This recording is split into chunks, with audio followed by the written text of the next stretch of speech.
Dans le cadre de la stratégie d'intégration des objectifs de développement durable du PSE, l'ISRA et ses partenaires tels que l'ADPME et le PNUD ont entamé un projet de promotion du blé qui vise à intensifier les grandes cultures et diversifier les spéculations à forte valeur ajoutée.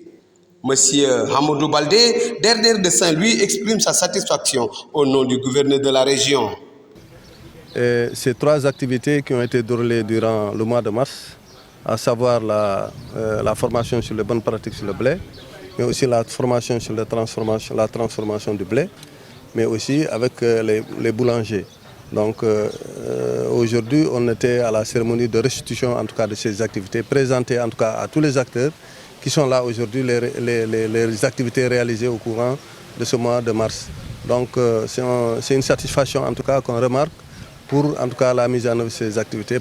L'ADPME et le PNUD ont mis à la disposition des participants du matériel d'accompagnement d'une valeur de 27 millions, composé essentiellement de moulins, motopompes d'irrigation et du matériel de pâtisserie. Cette aide contribue à faciliter aux bénéficiaires la culture du blé, de la production à la transformation et contribuera également à l'émergence de cette spéculation. Les partenaires, l'ADPME, à savoir le système des Nations Unies, ont mis à la disposition en tout cas des acteurs de la région de Saint-Louis, des moulins, mais aussi des groupes motopompes, mais aussi du matériel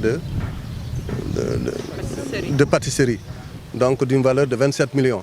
Donc c'est le lieu en tout cas de remercier ce partenariat et féliciter vraiment l'ISRA pour vraiment la coordination en tout cas de ces activités. Comme tout le monde le sait, aujourd'hui, le blé constitue une activité, une culture émergente.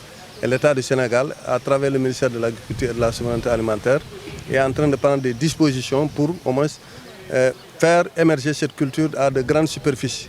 Et là, je pense que cette dynamique est déjà déclenchée par le ministre depuis sa tournée en Égypte. Lorsqu'il est revenu avec des semences de blé. Aujourd'hui, nous sommes passés à la phase test et les tests sont devenus concluants.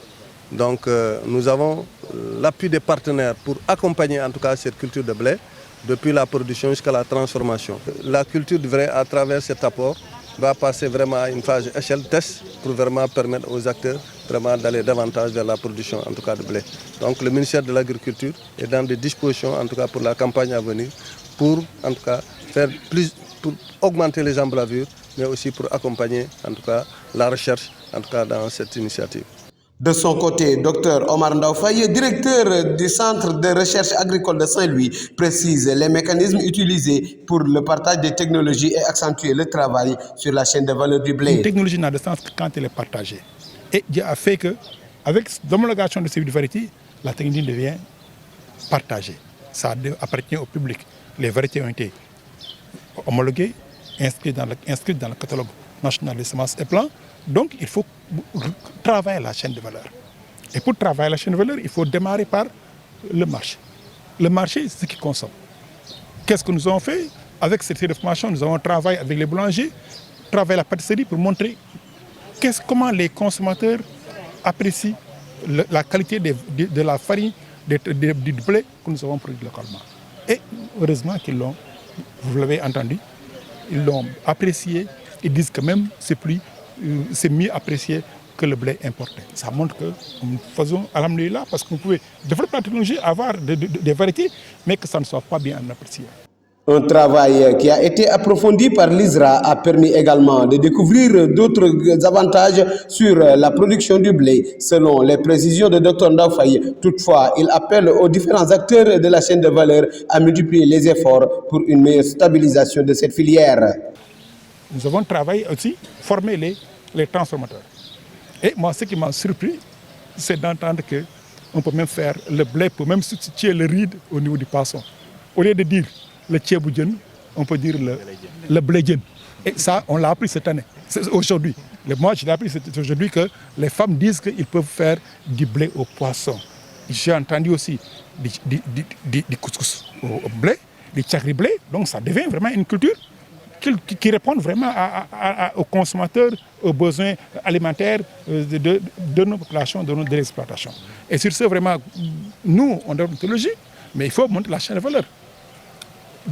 Un gars l'a dit au niveau de la séance, quand nous, la recherche, la DRDR, développons des variétés, produisons des semences, c'est les producteurs qui produisent. il doit produire le blé, aux transformateurs de transformer, aux commerçants de commercialiser, aux consommateurs de consommer.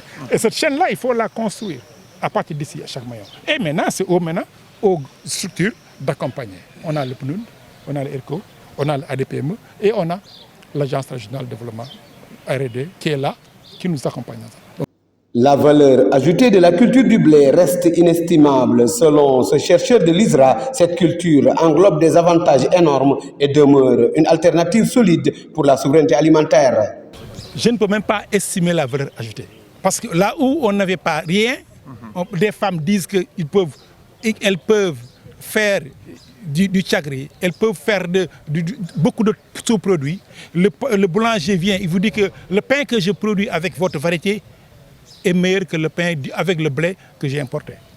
Donc, vous voyez, pour moi, c'est quelque chose de très ajouté, on ne peut même pas l'estimer. Et on commençait le blé dans la vallée, vous voyez ce qu'il y a comme résultat au niveau du Sénégal, à Sangalkam. L'autre jour, il y a un producteur de Pour qui m'appelle, qui me dit qu'on n'a pas visité sa parcelle. On ne peut même pas visiter toutes les parcelles. Donc, les potentialités sont là et qu'est-ce qu'on veut, c'est seulement accompagner pour construire la chaîne de valeur blé au Sénégal.